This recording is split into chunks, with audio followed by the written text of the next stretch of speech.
No mês em que se alerta sobre a perda auditiva, eu quero te contar a história do ator Franklin Medrado, que fez um desabafo sobre o diagnóstico que ele teve.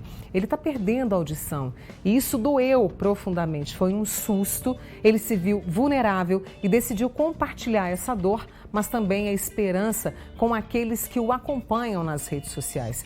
É um depoimento emocionante e que pode ajudar muitas pessoas. Confira comigo. A história que eu vou contar hoje, ela não é feliz e talvez eu me emocione. Eu sempre ouvi um zumbido, mas achava que era normal, até que eu descobri que eu tenho perda auditiva neurosensorial nas frequências agudas e com o tempo isso tende a piorar, porque é progressivo. Para você entender, é provavelmente isso que vai acontecer. Eu continuo ouvindo, mas fica difícil de entender o que está sendo falado. Ficou difícil de entender, né? É isso. No meu caso é genético. Eu tenho, meu pai tem, meu irmão também. Agora você imagina uma pessoa que sempre amou música, dedicou anos da sua vida à mixagem, produção, ao piano, uma pessoa que sempre foi ligado ao mundo musical, receber esse diagnóstico. Imagina você descobrir que você tem uma condição genética que pode te deixar surdo. Pode não, provavelmente vai te deixar surdo. Imagina seu futuro sem música. Já pensou você nunca mais ouvir a voz da pessoa que você ama? Isso é igual você dizer para um maratonista que ele não vai poder mais correr e daqui a algum tempo nem andar mais. Isso não é sobre o corpo, é sobre a alma. É a alma da pessoa que está em jogo. Quando eu descobri isso, eu sofri de verdade. E usar o aparelho auditivo para mim era como se fosse um relógio dizendo tic-tac, tic-tac, seu tempo está chegando. Está chegando um dia que eu vou ficar surdo. Essa é uma dor ensurdecedora que só eu consigo ouvir. Mas o meu lema é vive hoje e sofre amanhã. Eu não passei por esse momento de dor sozinho, não. Tão importante esse depoimento dele, né? A gente pegou um trecho dessa fala dele para o que se trabalha nesse mês e, consequentemente, durante todos os outros meses do ano, que é a conscientização, que é prestar atenção na nossa audição. E os números mostram, até 2050, 900 milhões de pessoas terão algum problema para escutar bem. A perda auditiva é uma das grandes preocupações no mundo. A OMS, a Organização Mundial da Saúde, trouxe como tema esse ano, em 2024, para ouvir por muito tempo, ouça com cuidado. E a gente vai conversar agora sobre as causas, o que há de tratamento hoje em dia. Estou recebendo o médico otorrinolaringologista, Dr. Bruno Bonatti. Um prazer recebê-lo aqui, viu, Dr. Bruno? Obrigada. O prazer é meu. Vamos conversar, né, sobre isso. É um depoimento forte, né, doutor Bruno? E ele começa, o que me chamou a atenção foi a questão do zumbido. Quais são os sintomas que indicam? Sim. Obrigado pelo convite, mano. É um prazer estar aqui. Vamos falar sobre esse tema que realmente é um tema muito interessante.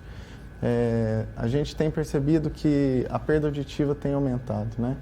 E, igual você falou assim, como que começa? Como é que as pessoas podem falar, poxa, será, né, que eu estou com perda auditiva?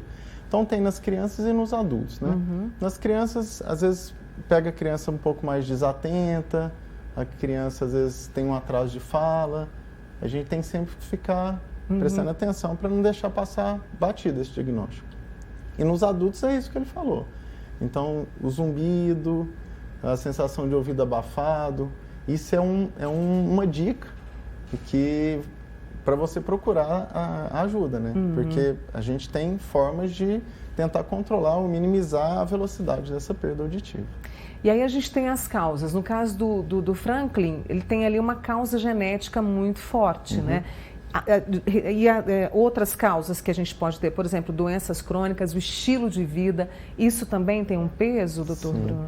Então, existem as causas genéticas, né, que, poxa, essa aí não tem jeito da gente fugir, né? Mas tem causas evitáveis, né? E a principal causa evitável é o barulho. Né? Então, fone de ouvido, que hoje está muito em evidência, as pessoas, você sai na rua, vai na academia, está todo mundo só com um fone de ouvido, isso prejudica a audição a longo prazo, né? Então, a causa mais, vamos dizer, prevenível, a condição mais prevenível são os sons, né? Que a gente, se puder evitar os sons altos, ajuda muito. Uma coisa também que faz a gente prevenir é o cigarro. Né? O cigarro, ele diminui a oxigenação do corpo como um todo e vai prejudicar. E no ouvido também. Então, prejudica as células. E diabetes também são doenças que... A pressão alta também, pressão né? alta. Então, assim, quanto mais saudável, melhora a condição do ouvido. Mas o barulho realmente é o maior problema. Para as pessoas que trabalham diretamente com o barulho, até a OMS recomenda o uso de protetores auditivos, né? Sim. Então, a gente, assim, quando você vai trabalhar com barulho, você tem que trabalhar com barulho, você tem que respeitar o limite máximo. Você tem acima de 85 decibéis, você pode ficar no máximo 8 horas com aquele som. E se for passando disso, cada vez menos tempo você pode ficar em exposição. Então, por exemplo, uma pessoa que se expõe a 90 decibéis, só 4 horas. Então, assim, você tem que respeitar esse limite. E, se possível, dar pausas. Então, poxa, a pessoa está acima de 85 decibéis, 8 horas, mas se for 8 horas contínuas, é pior. Então, dá pausas. O ouvido, como qualquer estrutura no corpo, tem que ter seu descanso, tem que ter seu repouso.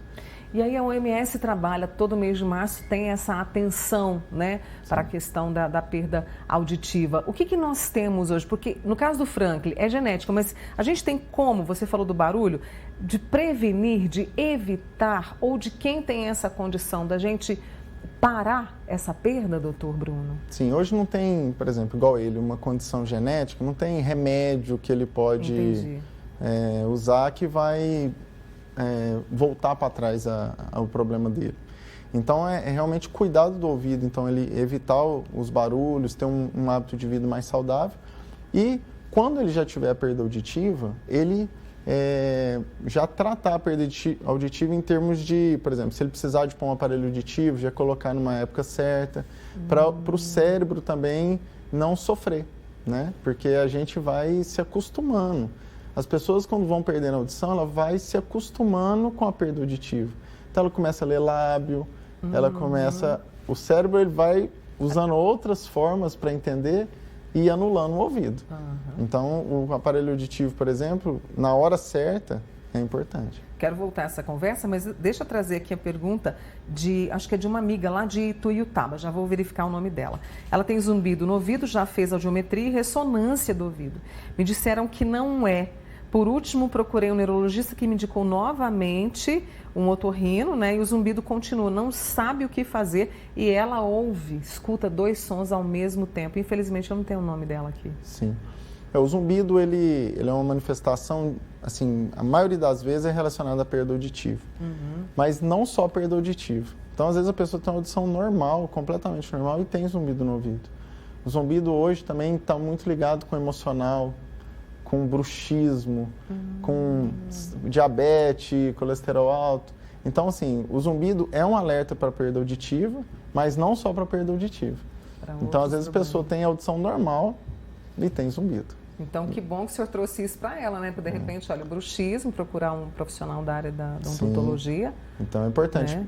Mas a primeira coisa a descartar é realmente a perda auditiva, que é o principal causador de zumbido mesmo. Sobre esse tratamento, né? Você disse a respeito dos aparelhos. O que mais a gente tem de novo? E a gente sabe que muitas pessoas, às vezes, são resistentes a usar o aparelho, né? O aparelho auditivo Porque, primeiro, a gente tem que falar... Desculpa, eu ia falar do aparelho auditivo, mas, assim, quando a gente fala em perda auditiva, qual tratamento? Né? Então, assim, tem várias causas de perda auditiva. Então, tem otite crônica, tem uma perfuração timpânica. Então, nem sempre é aparelho auditivo. Então, às vezes você tem cirurgia, você tem medicamento. Então, acontece muito, por exemplo, em criança, a criança está desatenta e quando ela vai ao consultório, ela está com catarro atrás do ouvido. Tem gripes, e aí dá um catarrinho atrás do ouvido, a criança fica com perda auditiva. E, na verdade, tem que tratar, né? Então, existem as causas que você pode tratar com medicamento, com cirurgias, mas tem as causas que você precisa de, por exemplo, um aparelho auditivo, né? Então, o aparelho auditivo ele é um amplificador do som. Então, aquele som que a gente, para a pessoa normal, está nessa altura que a gente está falando, quando você põe o aparelho, chega mais alto. Então, ali, quando ele falou que estava baixinho para ele colocando o aparelho, a ideia é ele ouvir igual nós estamos ouvindo. Então, o aparelho auditivo vai levar a isso. E hoje tem muitas formas de tratamento cirúrgicos, por exemplo, o implante coclear, que é uma cirurgia, hoje a gente tem feito muito, que é uma cirurgia onde o aparelho auditivo já não é suficiente. Então, não adianta você amplificar se a cóclea já não estiver funcionando. Então, hoje tem um implante coclear que é uma cirurgia que você estimula diretamente o nervo auditivo. E a pessoa volta a ouvir, é maravilhoso. E aqui, rapidamente para a gente fechar, a Janaína pergunta, aqui em Uberlândia a gente tem, né, essa questão de se faz o implante coclear? Sim, eu faço frequentemente, vai ao consultório que será um prazer atender. Tá? Esse é o Dr. Bruno, que inclusive no domingo está promovendo uma caminhada, uma corrida de graça para quem quiser participar e saber mais sobre a perda auditiva, Dr. Bruno. Exatamente. No domingo a gente vai promover um evento no Parque do Sabiá que se chama Corrida contra a Surdez. Tá. E que para unir a saúde física da corrida e demonstrar as formas de tratamento da surdez, com aparelhos auditivos, implantes cocleares, para as pessoas se conscientizar desses tratamentos. Inclusive tem um amigo nosso que vai, estará que lá. Bom. Obrigada, viu, Aguardo doutor Bruno? vocês. Volte mais vezes aqui amanhã. Um prazer, Mônica. Vou apresentar mais uma vez o doutor Bruno Bonatti, otorrinolaringologista, com a gente aqui, trazendo esse alerta, viu, Nice? Tá sentindo alguma coisa esquisita? Então procure o profissional, tá? Obrigada, Bruno. Boa semana. Tchau, tchau.